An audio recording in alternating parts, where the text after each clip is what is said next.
When designing a system, you need to conceptualize first in order to understand the flow of the system. That's where class diagrams come in. Class diagram, or UML, models a static representation of your system structure. It shows the classes, objects, attributes, operations, and how they interact with one another. Constructing a UML class diagram is easier than it looks. All you need is a diagramming tool like Gitmine. First, visit the official website of Gitmine. Click this button and go to the Templates section.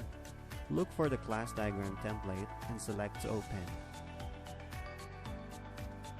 Now, click the Use Templates button.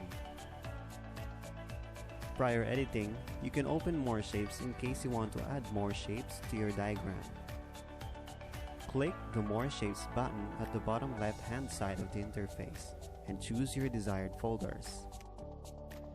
When folders are added to the editing panel, unfold them to reveal the shapes. Now, select and drag your chosen shapes, then start editing. Now edit the template according to the system that you intend to construct.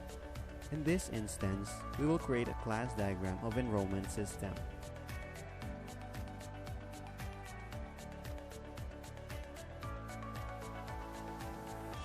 The diagram is very customizable, allowing you to change the color of the objects, fonts, and a lot more. You can also include attachments to the diagram like images and hyperlinks. Once you are done, export the diagram to image or PDF file.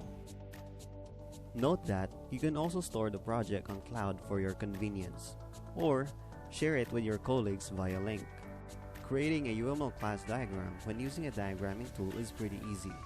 If you find this video helpful, don't forget to subscribe and hit the like button. Thanks for watching.